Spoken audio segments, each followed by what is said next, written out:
A paz de Jesus. Padrão.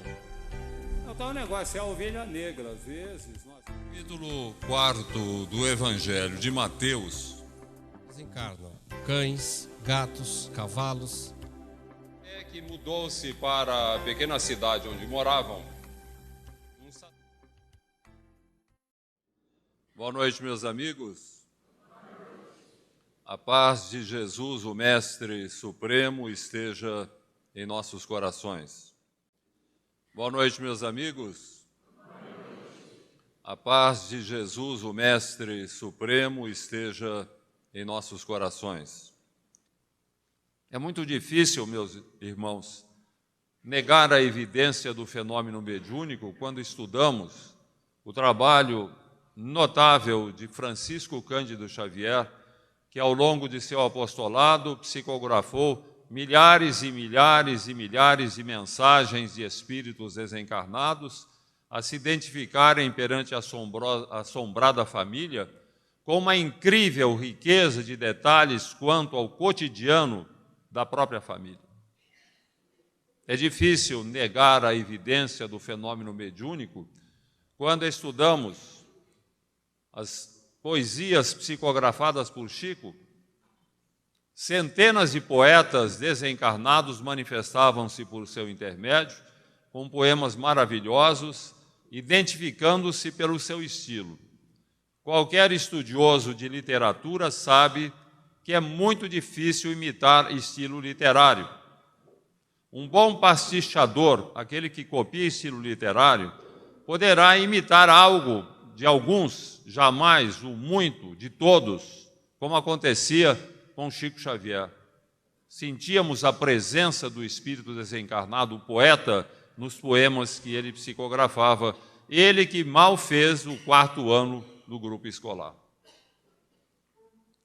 Diante de tantas evidências, de tantas demonstrações da realidade do intercâmbio com o além, somente os materialistas de carteirinha, os negadores contumazes, continuam a dizer que não existe o fenômeno mediúnico e a manifestação dos espíritos, na base do não vi, não acreditei, não experimentei e não gostei.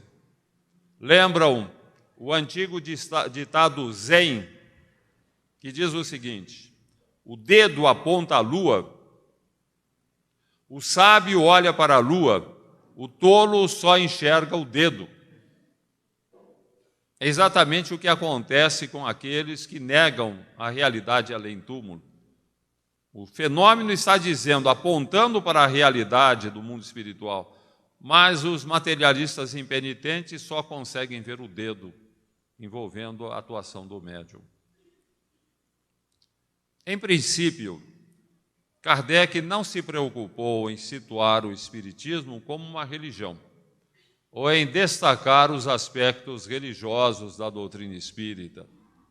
Como diria Leon Denis, grande filósofo espírita, o espiritismo poderia não ser a religião do futuro, mas certamente seria o futuro das religiões, porquanto seus princípios não representam meras ideias, definem leis de caráter universal que regem a nossa evolução, como a reencarnação, que preceitua que as experiências na carne sejam repetidas tantas vezes quantas forem necessárias até aprendermos as lições da vida, a lei de causa e efeito, que preceitua que recebamos sempre de volta de conformidade com o que fazemos, a fim de aprendermos o que devemos e o que não devemos fazer, a lei de sintonia psíquica, que preceitua que sejamos alimentados e conduzidos por influências espirituais que podem nos elevar às alturas ou precipitar no abismo,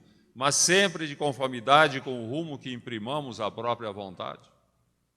Ilustrando seus ensinos com gloriosas visões do infinito que projetam a mente humana nos objetivos supremos da criação, o Espiritismo fatalmente será incorporado, estará no seio de todas as religiões mais cedo ou mais tarde. Não obstante, no dia 29 de abril de 1864, há 150 anos, o movimento espírita foi surpreendido com o lançamento de O Evangelho segundo o Espiritismo, onde Kardec faz um estudo aprimorado sobre os ensinamentos de Jesus. Já na abertura do livro, a máxima de Kardec, qualquer pessoa que pegar o Evangelho vai ver, na abertura existe uma máxima: fé verdadeira é aquela que pode encarar a razão face a face em todas as épocas. Kardec está situando ali, aqui veio a doutrina espírita e o significado do Evangelho segundo o Espiritismo. Vamos considerar, para entender bem a proposta de Kardec, que há dois tipos de fé. A fé como confiança absoluta em alguém, em alguma coisa. Eu digo assim, eu tenho fé em Deus.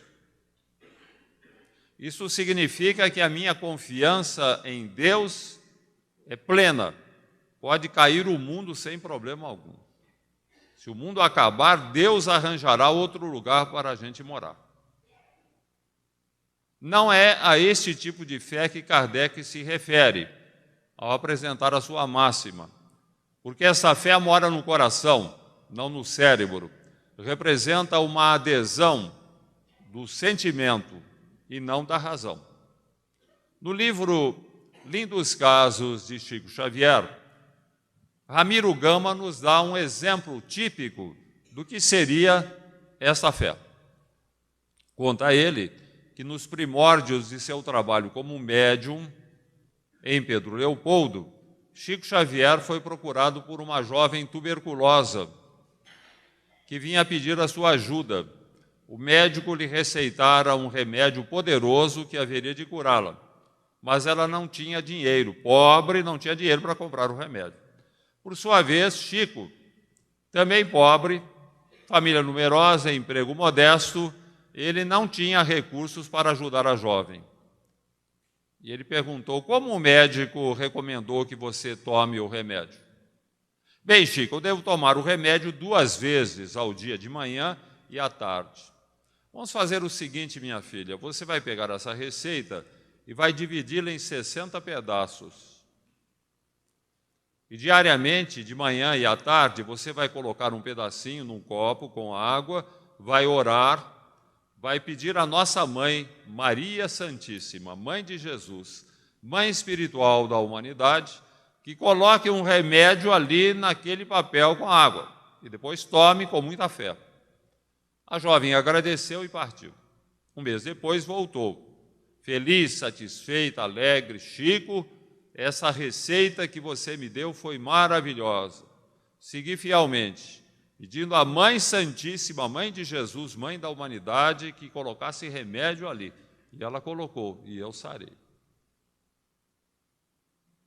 Era a esse tipo de fé que Jesus se referia quando dispensava os beneficiários de suas curas, dizendo: vai em paz, a tua fé te salvou. Vai em paz, a tua fé te curou. E há o segundo tipo de fé. Dissemos que há 2 tipos. O segundo tipo de fé, que seria sinônimo de crença religiosa. Eu pergunto a alguém: qual é a sua fé? Eu sou católico. Ele está dizendo que a sua orientação religiosa é o catolicismo. Esse tipo de fé, diferente do primeiro, mora no cérebro, não no coração. Representa uma adesão da razão e não do sentimento. E com um detalhe importante: quanto mais inteligente, quanto mais culta a pessoa, maior a exigência quanto aos princípios da sua fé, exigência de racionalidade. E aqui reside o problema, porque as religiões, de um modo geral, são especulativas, isto é, elas são baseadas em especulações dos teólogos que imaginam como é o mundo espiritual, o que vai acontecer quando desencarnarmos, de onde viemos, porque estamos na Terra. Jesus nos abençoe.